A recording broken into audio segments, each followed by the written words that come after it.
సరే, ఇక తెలంగాణలో చూస్తే రేవంత్ వర్సెస్ కిషన్ రెడ్డి అన్న చందంగా కనిపిస్తోంది. రేవంత్ వ్యక్తిగత విమర్శలకు దిగుతున్నారంటూ కిషన్ రెడ్డి ఫైర్ అయ్యారు. అసలు ఏ ప్రాజెక్ట్ని నేను ఈ రాష్ట్రంలో అడ్డుకున్నానో నిరూపించండి అంటూ సవాల్ విసిరారు. ఏంటి సార్ ఈ పరిణామాలు? రేవంత్ చేసిన ఆరోపణలు నిజమా, కిషన్ రెడ్డి ఇచ్చిన డిఫెన్స్ నిజమా అనేది ఇష్యూ కాదు. అవన్నీ మనందరికీ తెలుసు. రాజకీయాల్లో పైకి కనబడేది ఒకటి ఉంటుంది, బ్యాక్ డ్రాప్ ఇంకోటి ఉంటుంది. ఇప్పుడు రేవంత్ వర్సెస్ కిషన్ రెడ్డి జరుగుతున్న ఈ ఘర్షణ గత వారం రోజులుగా మీకు బహుశా ఇది ఒక వ్యూహాత్మకమైనది అయి ఉండవచ్చు నా అంచనా. ఏంటంటే మీకు ఇక్కడ జిహెచ్ఎంసీ ఎన్నికలు మనం తీసుకుంటే లాస్ట్ జిహెచ్ఎంసీ ఎలక్షన్స్ తో మొదలవుదాం. లాస్ట్ జిహెచ్ఎంసీ ఎన్నికల్లో బీఆర్ఎస్ అప్పుడు అధికారంలో ఉంది. బీఆర్ఎస్ కు అంతకు ముందు 100 సీట్లుండే, బాగా తగ్గినాయి. బట్ స్టిల్ బీఆర్ఎస్ ఒక ప్రధాన పార్టీగా ఎమర్జ్ అయింది. బీజేపీ స్ట్రెంత్ భారీగా ఇంప్రూవ్ అయి చాలా దుబాక బై ఎలక్షన్ లో గెలిచిన నేపథ్యం జరిగాయి. బీజేపీ చాలా సిగ్నిఫికెంట్ గా తన స్ట్రెంత్ పెంచుకుంది. తర్వాత అసలు కాంగ్రెస్ పార్టీ అడ్రస్ కూడా లేదు, కేవలం 2 సీట్లు మాత్రమే వచ్చాయి. ఇది లాస్ట్ జిహెచ్ఎంసీ ఎలక్షన్ పొజిషన్. కానీ తర్వాత చాలా మారింది. తర్వాత అసెంబ్లీ ఎన్నికలు జరిగాయి, లోక్సభ ఎన్నికలు జరిగాయి. మీకు Secunderabad cantonment, Jubilee hills assembly by election జరిగాయి. ఈ 3 ఎలక్షన్స్ 3 రకాల రిజల్ట్ ఇచ్చింది. అసెంబ్లీ ఎన్నికల్లోమో ఈ ప్రాంతంలో, హైదరాబాద్ ప్రాంతంలో రాష్ట్రంలో కాంగ్రెస్ గెలిచినా హైదరాబాద్ ప్రాంతంలో మాత్రం బీఆర్ఎస్ఏ తన ఆధిక్యత నిలుపుకుంది. పార్లమెంట్ ఎలక్షన్స్ కి వచ్చాయి లోపల బీఆర్ఎస్ తన ఆధిక్యతను కోల్పోయింది. కాంగ్రెస్ కు కొత్తగా ఏమీ రాలేదు, కానీ బీజేపీ తన ఆధిక్యతను పార్లమెంట్ ఎన్నికల్లో నిలుపుకుంది. మీకు సికింద్రాబాద్, అలాగే మల్కాజ్గిరి, చేవెళ్ళ లోక్సభ సెగ్మెంట్లను కిషన్ రెడ్డి, ఈటల రాజేందర్, కొండా విశ్వేశ్వరరెడ్డి గెలుచుకున్నారు. తర్వాత మీకు జరిగిన Secunderabad cantonment, Jubilee Hills by election జరిగాయి. ఈ 2 బై ఎలక్షన్ లో కాంగ్రెస్ పార్టీ తన ఆధిక్యతను నిలుపుకుంది. బీఆర్ఎస్ సెకండ్ పొజిషన్ లో ఉంటే బీజేపీ డిస్టెంట్ థర్డ్ గా మారిపోయింది. సో మీకు లాస్ట్ జిహెచ్ఎంసీ ఎన్నికల రాజకీయ ముఖ చిత్రం కాస్త మారుతూ చివరకు కాంగ్రెస్ పార్టీ సీన్ లో లేని కాంగ్రెస్ పార్టీ ముందుకొచ్చింది. కాంగ్రెస్ పార్టీతో బీఆర్ఎస్ ఒకవైపు నుంచి, బీజేపీ ఒకవైపు నుంచి పోటీ చేస్తోంది. సో అందువల్ల మీకు ఓవరాల్ గా చూసుకుంటే ఇప్పుడు 4 ఎన్నికలు చెప్పాను మీకు.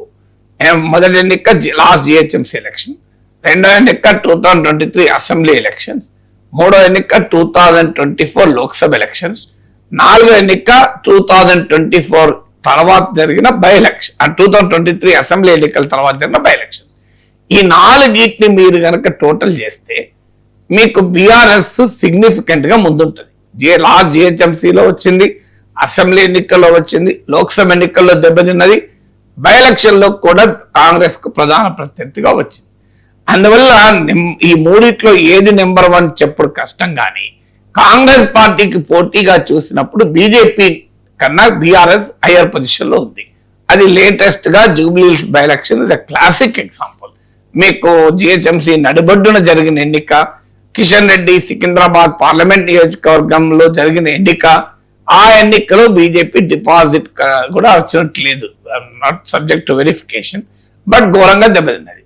సో ఇప్పుడు పోటీ కాంగ్రెస్ కు బీఆర్ఎస్ కు మధ్య ఉండాలా లేదా అనే అంశం వచ్చినప్పుడు బహుశా కాంగ్రెస్ పార్టీ బీఆర్ఎస్ ను సైడ్ లైన్ చేసడానికి, మీరు మాకు పోటీయే కాదు హైదరాబాద్ లో, మా పోటీ బీజేపీతో అని చెప్పడానికి కిషన్ రెడ్డి పైన రేవంత్ రెడ్డి అటాక్ చేయొచ్చు. అది రాజకీయంగా వ్యూహం అవుతుంది.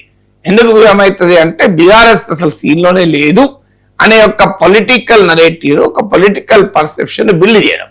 రాజకీయాల్లో పర్సెప్షన్స్ ఆర్ మోర్ ఇంపార్టెంట్ అయిపోయింది. ఇప్పుడు నరేటివ్స్ ఆర్ మోర్ ఇంపార్టెంట్ అయిపోయింది. సో బీఆర్ఎస్ అసలు పోటీలోనే లేదు అని పబ్లిక్ ఇమాజినేషన్ నుంచి తొలగించడానికి కాంగ్రెస్ రేవంత్ రెడ్డి ఒక రాజకీయ వ్యూహాన్ని అనుసరించి ఉండవచ్చు. అందువల్ల తనకు పోటీ బీజేపీ అని, అంటే ప్రధాన పోటీలో లేని పార్టీని ప్రధాన పోటీగా డిబేట్ లోకి తీసుకురావడం ద్వారా ఒక ఎత్తుగడ కూడా బీఆర్ఎస్ ను సైడ్ లైన్ చేయడానికి ఉపయోగపడుతుంది. పొలిటికల్ అపోజిషన్ ఫ్రాగ్మెంట్ చేస్తానికి, అంటే డివైడ్ చేస్తానికి కూడా ఉపయోగపడుతుంది.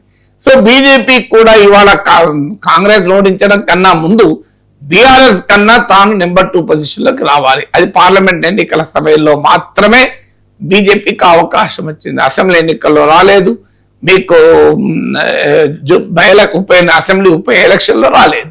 అందువల్ల బీజేపీ ఇప్పుడు లక్ష్యం ఏంది, జిహెచ్ఎంసీ గెలుచుకోవడం కన్నా కూడా తాము నెంబర్ 2గా వస్తే ఒక రాజకీయ ప్రత్యామ్నాయం, రేపు కాంగ్రెస్ పార్టీకి ప్రజలు దూరం అయితే అధికారంలోకి రాగలిగేది మేమే అని బీజేపీ ప్రజెంట్ చేయదలుచుకుంది. అందువల్ల ఈ కాంటెక్స్ట్ లో బీజేపీ కూడా ఇట్స్ ఎంజాయింగ్. కాంగ్రెస్ సీఎం వ్యూహాత్మకంగా బీజేపీని అటాక్ చేస్తే BJP is also enjoying the pleasure of this competition.